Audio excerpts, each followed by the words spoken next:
हाय मेरे प्यारे विद्यार्थियों, कैसे हैं आप लोग। आशा करते हैं आप सभी लोग बढ़िया होंगे और अपने अपने जो भी कार्य हैं उन सभी कार्यों में व्यस्त होंगे। आज का जो हमारा टॉपिक है वो है राज्य के नीति निर्देशक तत्व, ठीक है, जिसे हम DPSP के नाम से भी शॉर्ट में जानते हैं। और इसमें कुछ हमारे शॉर्ट मतलब करके ये जो पेपरों में जो प्रश्न आते हैं वो बहुविकल्पीय प्रश्न आते हैं, तो किस तरह से आते हैं वो हम आज सभी लोगों को बताएंगे, ठीक है। आज का जो हमारा टॉपिक है आपको हमने बता ही दिया है, राज्य के नीति निर्देशक तत्व, ठीक है, भारतीय संविधान। तो आर्टिकल 36 से लेके आर्टिकल 51 तक भाग 4 आज की शुरुआत करते हैं। जो हमारे राज्य के नीति निर्देशक तत्व हैं, पहला पॉइंट और पहला क्वेश्चन भी जुड़ जाता है यहाँ से। तो इसे कहाँ से लिया गया है, तो इसे तो लिया गया है आयत नेम से, आयत नेम से। इसका जो पहला पॉइंट है ना वो हमारा यहाँ से राज्य के जो हमारा जो राज्य के नीति निर्देशक तत्व है वो कहाँ से प्राप्त हुए हैं, वो हमारे हुए हैं आयत नेम से, ठीक है। जो हमारा ये नीति निर्देशक तत्व भारतीय संविधान में जो लिया गया है वो कहाँ से लिया गया है, हमारा पहला प्रश्न यहाँ से बनता है आयरलैंड से, ठीक है। तो इसे आयरलैंड से लिया गया है और ये भाग 4 है। इसका कौन सा भाग है, इसका राज्य के नीति निर्देशक तत्व का जो भाग है वो 4 भाग है। इसको हम शॉर्ट में DPSP भी बोलते हैं। DPSP की जो फुल फॉर्म है वो है डायरेक्टिव प्रिंसिपल स्टेट पॉलिसी, ठीक है।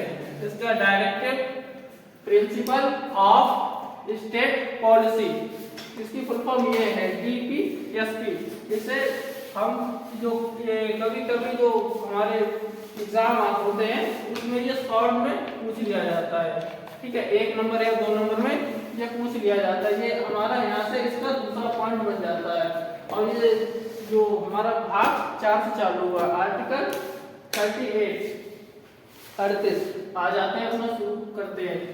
तो इसमें जो आर्टिकल 38 है वो क्या बोल रहा है, राज्य के जो राज्य लोक कल्याण की अभिवृद्धि के लिए सामाजिक व्यवस्था बनाएगा जिससे नागरिक को सामाजिक, आर्थिक एवं राजनीतिक न्याय मिलेगा। मतलब कहने का है जो हमारा राज्य के नीति निर्देशक तत्व 38 में ये बोल रहे हैं कि जो राज्य है वो लोक कल्याण के लिए, यानी लोक कल्याण का मतलब होता है जो वहाँ की जनता है, ठीक है, जनता के लिए अभिवृद्धि यानी किसी चीज को बढ़ाना, ठीक है, जिसमें हमारे सामाजिक व्यवस्था यानी जो हमारे जो समाज के लिए वो क्या क्या कर सकते हैं, ठीक है। पहला क्या क्या बनाएंगे, नागरिकों को सामाजिक आर्थिक यानी जो आर्थिक का मतलब होता है पैसा, ठीक है, पैसा होता है या पूंजी होती है जो भी कह लें। और उसमें राजनीतिक न्याय मिलेगा। राजनीतिक न्याय मतलब ये होता है कि यदि किसी का कुछ भी, अब हम आ जाते हैं राजनीतिक न्याय मिलेगा, यानी जो हमारा अब आ जाता है पॉइंट राजनीतिक न्याय मिलेगा। यानी ये है कि अगर कोई भी हमारे साथ अन्याय हो रहा होता है समाज के अंदर, ठीक है, या कोई मतलब अन्य चीज हो रही होती है, तो हम मतलब अपने राज्य है या जो राजनीतिक न्याय यानी हम पुलिस स्टेशन पे या किसी अन्य जगह से हम राजनीतिक न्याय ले सकते हैं।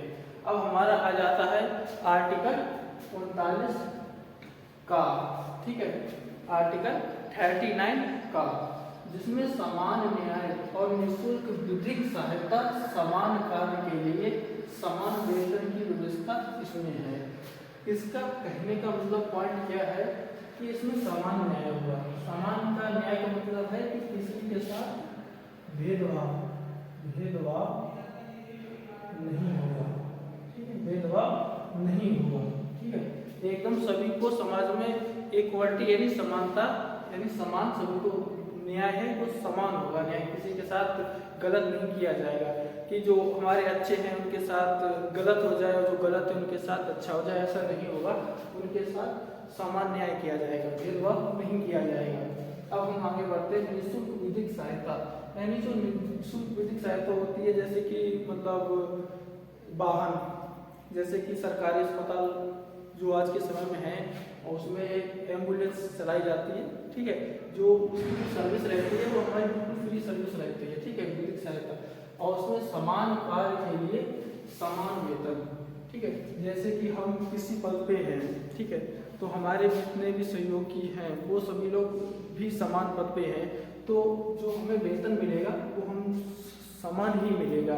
अगर किसी को मिल रहा है अगर 15,000, तो सभी जो भी उस जगह पे कार्यरत हैं उन सभी को 15,000 ही मिलेगा, ना कि किसी को मिल रहा है 15,000 और हमें मिल रहा है 10,000, ऐसा नहीं होगा।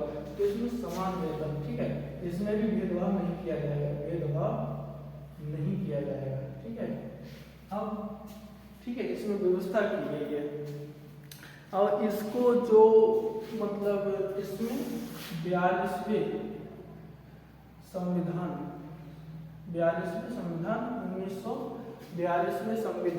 1976 में जोड़ा गया था। कब जोड़ा गया था? 1976 में जोड़ा गया था, ठीक है। इस पॉइंट को जो हमारा किसी के साथ भेदभाव ना करना, सभी के साथ जो समान न्याय है उसके साथ समान न्याय करना, ठीक है, निःशुल्क विधिक सहायता। उसके बाद आ जाते हैं जो हमारा जो कार्य है, ठीक है, उस पर इसमें भी जो वेतन हमें मिलेगा वो भी उस वेतन में कोई भेदभाव नहीं किया जाएगा, समान मिलेगा। तो इसको 42वें संविधान 1976 में जोड़ा गया था, ठीक है। अब हम अपने आर्टिकल 39 की तरफ बढ़ते हैं। ठीक है, सार्वजनिक धन का स्वामित्व तथा नियंत्रण इस प्रकार करना ताकि सार्वजनिक हित का सर्वोत्तम साधन हो सके। यानी सार्वजनिक धन का स्वामित्व का मतलब होता है स्वामी, ठीक है, स्वामित्व का मतलब होता है स्वामी, ठीक है, तथा नियंत्रण इस प्रकार करना ताकि सार्वजनिक हित का सर्वोत्तम साधन हो सके। कहने का मतलब होता है कि जो भी हमारे ऊपर है सार्वजनिक के मतलब सार्वजनिक जो समान जनता है, जो जनता है, सभी जनता है, तो उस पर इस प्रकार का नियंत्रण रखना चाहिए कि जो मतलब सभी के हितों का साधन हो सके, ठीक है, सभी के हितों का हो सके। अब आर्टिकल हमारा 39 का आ रहा है, इसमें क्या है? धन का समान वितरण, यानी जो है कि इसमें धन का समान वितरण देखा रहा है। तो धन का समान का वितरण कोई भी एग्जाम्पल ले सकते हैं, जैसे कि अगर कहीं जॉब कर रहे हैं, जैसे कि हमने पहले बताया, तो उसमें भी मतलब यही रहेगा कि अगर किसी को अगर कम मिल रहे हैं तो ऐसा तो है नहीं, हमारे साथ जो जिस पद पे हमें दूसरा भी बंदा उसी पद पे है, तो जो हमें धन मिलेगा वही उसको धन मिलेगा, ठीक है। पद शर्त ये है कि पोस्ट जो हमारी होती है, जिस पद पे हम होते हैं उस पद के अनुसार ही हमें मिलेगा, ठीक है। अब कहो कि जैसे कि चपरासी होता है, अब चपरासी में ऐसा तो है नहीं कि चपरासी की हो 8,000 और हमारा पद हो उससे ऊंचा हमारा मिल रहा हो 20,000। अब ऐसा तो है नहीं कि मतलब कि चपरासी के पद के हमें पैसे मिले, ऐसा नहीं हो सकता है ना। तो जो हमारा पद है उसी पद के अनुसार हमें जो पैसे का धन का वितरण है वो समान किया जाएगा।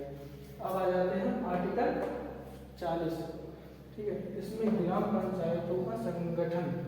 इसमें जो आर्टिकल है ना, आर्टिकल 40 में जो हमारी ग्राम पंचायतें होती हैं उनका संगठन किया गया है, उनको इकट्ठा किया गया है। क्या किया गया है? इकट्ठा किया गया है। ये है 73वें संशोधन, 73वें संशोधन 1993 को क्या किया गया?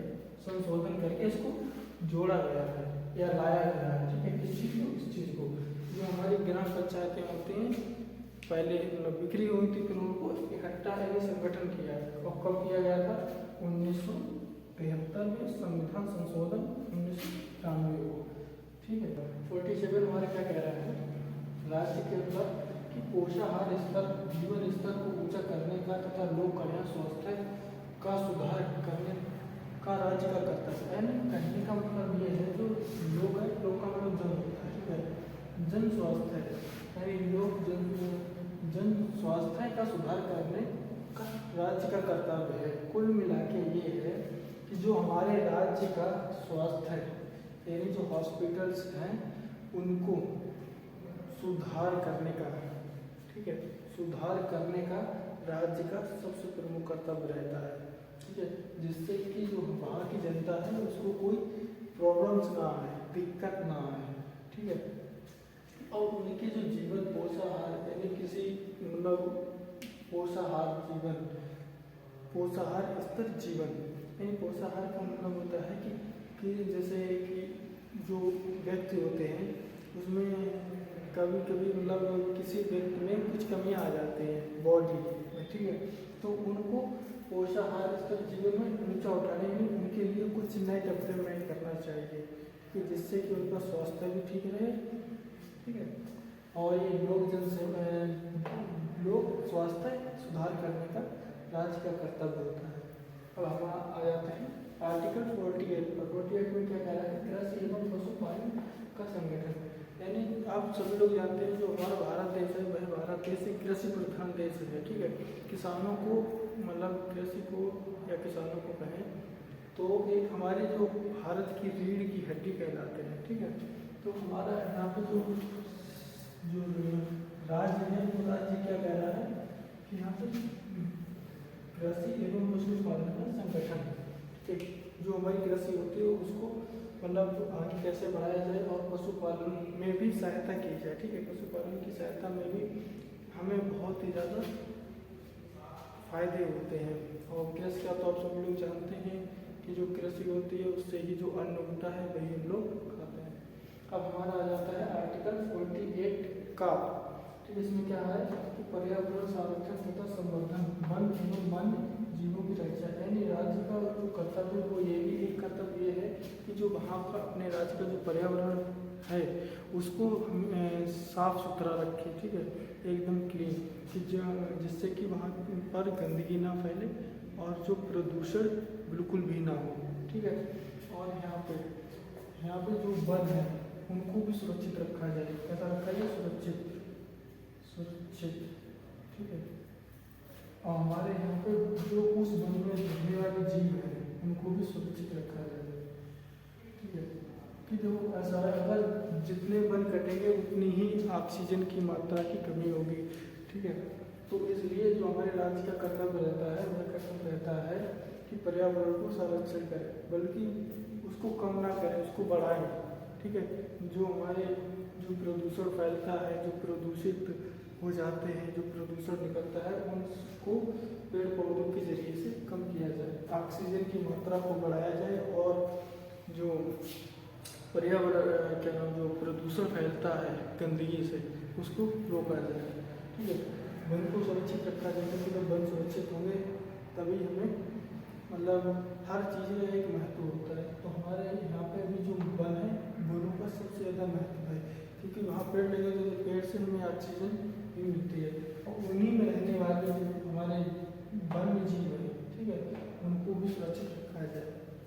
अब हम आ जाते हैं 49 पर। आर्टिकल 49 पर राष्ट्रीय महत्व के स्मारकों, स्थानों और वस्तुओं का संरक्षण। कहने का मतलब ये है कि जो राज्य है, राज्य में जहाँ भी राष्ट्रीय स्मारक हों, ठीक है, स्मारक हों या वस्तुओं का संरक्षण, मतलब उनकी देख रेख के लिए एक व्यवस्था की जानी चाहिए। जो हमारी जो पुरानी मतलब पुराने समय की स्मारकें होती हैं या कुछ अन्य जैसे स्थान होते हैं उनको सुरक्षित रखने के लिए जो राज्य का कर्तव्य बनता है कि उसको सुरक्षित रखा जाए, ठीक है। उसमें स्थान भी आ सकते हैं, हमारी वस्तुएं भी हो सकती हैं या हमारे स्मारक भी हो सकते हैं, ठीक है।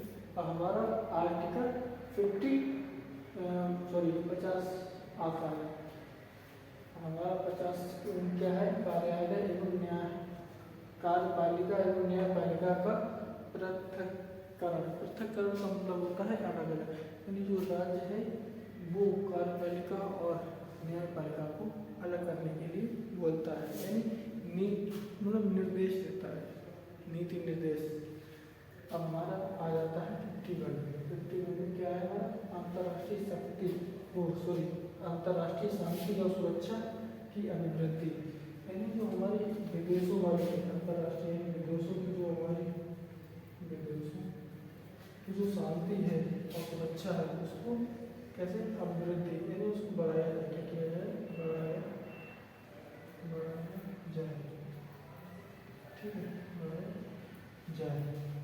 जो हमारे राज्य हैं वो उस राज्य को जैसे विदेशों की से जो हमारी शांति सुरक्षा की अभिवृद्धि है उसको बढ़ाया जाए, ना कि उसे कम किया। अगर हम विदेशों से अगर युद्ध वगैरह करेंगे तो नुकसान हमारा ही होगा, तो इसलिए ज़्यादा से ज़्यादा शांति और सुरक्षा के बारे में राज्य को सोचना चाहिए, किस लिए, अपनी जनता के प्रति।